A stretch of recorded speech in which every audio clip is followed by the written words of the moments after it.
Hello again guys. So ano na dito, mag alas 12 na. So ayan, kanina vlog na vlog na ako. Kaya lang ngayon, parang sinisipag ako dito talaga kumukunti yung buko dito. So ayan, sinisipag ako mag shoot dito sa ano ko, sa camera ko. So ayan, nag-retouch na ako ng pagmumukha ko. Nagpalitada ng mga lagay-lagay dyan. So ayan, tinatamad ako mag straight. So kulat talaga ako guys. So ayan, nagsimula na magkulot yung buhok ko yun. Nakikita niyo naman, kulot ako guys. Hindi ako straight, nagpapariband lang ako. Kasi alam niyo na yung sikreto ko. Sikreto! Naman yung sikreto kasi alam na ito mga friends ko. So yan. For today's video is, sagutin ko parang may muta. Wait lang. Sagutin ko lang yung mga lagi kasi sa akin may nag-message, nag-PPM ba? Kasi, minsan di ako nakakasagot sa mga comment eh. May nag-PPM sa akin about kung paano daw dito mag-apply sa Hong Kong. Minsan pag busy ka, wala naman sanang gawa dito sa Hong Kong. Wala naman masyadong gawa ako pala. Ewan ko sa iba. Ako wala masyadong gawa. Kaya lang, ang trabaho kasi, may bata. May alaga akong bata. So, kahit walang ginagawa, dapat focus ka kasi mahulog yun or maano yun. Lagot ka, ang bata dito, gold yan. So, yun na nga. Nagtatanong nila kung paano ba nga dito, kung paano mag-apply dito. Kasi dito, dalawang klase yung pag-apply. Merong direct hard, meron yung sa agency talaga na doon ka mag-apply. Lahat magsisimula ka sa talagang pinaka-una. Yung ganun. Basta yun, ganun. Basta. Iba yung sa direct. Kasi sa direct, mabilis lang yung proseso, tsaka kunti lang yung gagastusin, lalo pag sinagot ng amo. Sa talaga, sa akin, sa agency talaga, although wala ngang placement fee, may processing fee na tinatawag yan, guys. So talaga dapat maganda ka ng mga 30. Oo, sabihin ko na, 30 mil. Sa mga mga ex-abroad na yun, tulad ko, ex-abroad ako ng Saudi. So wala ka ng training na pagdadaanan. Kasi meron ka ng yung tinatawag na domestic work, yung in situ ba? O yun, meron ka ng ganun. Kapag wala, na mga first timer, magte-training ka pa nun, another bayad pa yun, ikaw yung magpo-provide nun. So di, yun na nga, ganun na yung gagawin. So ang next step niyan guys, ang unang gagawin pala next hanggang. Tumugo. Ang unang gagawin guys, siyempre, hanap ka muna ng trusted talaga na agency, yung naka-register talaga na legit.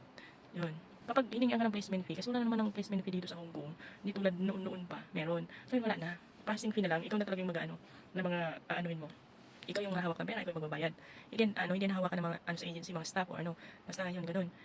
Basta ang unang gagawin, punta ka, hanapin mo na yung trusted mo na agency, magtanong-tanong ka, mag-search ka. Pag nakita mo na yung punta ka doon, or interview. Siyempre, interviewin ka, bla bla bla, ganun. And kapag after ng interview, may pilap-pilap na ganun, pilap-pilap, ganyan, ganyan. Siyempre, yung abouts mo, siyempre, alamin nila. After nun, medical ka na, salang ka na nila sa medical. Doon pa lang, pag bumagsak ka doon, siyempre, ulit bayad na naman yun, kaya dapat malusog ka. So, yun. Doon pa lang, di ba, nakakaba na. At, pera agad yun. Ang pinakamababa na medical, 3K. Pag sa Manila, 5K yun. Pero pag probinsya ka lang, 3K lang yun. 3-5 pala. So, yun. Medical. Pag pasado ka na doon, ang next na nun, yung magbibideo-video. Yung bibidyohin ka, tapos picture, yung unang yung abouts mo, yung mga, para magustuhan ka ba ng amo, yung isasabi mo kung ano ka, masipag ka ba, anong pangalan mo, ilang taon ka na, ano yung mga, experience mo sa trabaho, sa anong previous mong work dati, mga ganun, tapos mga hobbies mo, mga kaya mo pang gawin, para magustuhan ka ni amo, i-encourage mo pa sila, yung ganun, di ba yung sunod sa medical. After naman nun, rating ka na, kasi pag naka-line up ka na, after ng video na yan, naka-line up ka na, naka-line up ka na, ipapasa na yung record mo, mga ganun, yung video mo. Naka-line up ka na para pilihan ng mga amo dito sa Hong Kong. Antay ka na yan. Mas magandang pagka-video, mas madaling ma-select. Kaya galingan nyo, yung strategy dyan, galingan nyo, dapat nakangiti, malinaw yung salita, gano'n, para ma-select ka agad. Kasi ako sa akin, nang ma-select ako, hindi sa pagmamayabang walo guys yung nagagawan sa akin na mga employer dito sa Hong Kong. Pero isa lang talaga yung kailangan, pumili talaga ako. Yung parang bang yung aura ko sa kanya is parang okay, yun na yun. Pinagagawan talaga ako dito ng 8 amo. Hindi sa biro yun guys. Tapos yun, kapag na-select ka na, yun na yun. Yun na yung sinasabing pasok ka na. Papadala na yung kontrata, pipilapan mo yun, din pagka-fill up nun, papadala mo.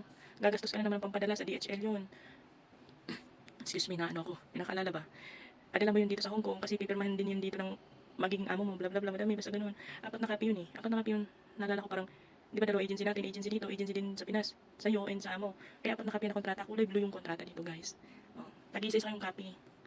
Then yun, pag yun napirmahan na, lumabas na, naibalik na ulit sa Pilipinas, yun na, sunod-sunod na. OWA, PIDOS, yun, mabilis na. And ang pinakamahirap talaga guys, yung OWA. Kasi mag-aaral ka ng salita ng matatapang yung mga nagtuturo, yung mga trainer. Ang tatapang yung lagi mga galit guys. Pero kaya rin naman, huwag kang kabahan tapos. Kasi sa grupo na yung mga valedictorian kami. Charot lang. Basta, shoutout sa mga classmate ko, 5 kami nun eh. Pero, napasa namin lahat. Pero, talagang kabado kami ng araw na yun kasi ang tapang ng sa amin, nagturo sa OWA, pero masaya.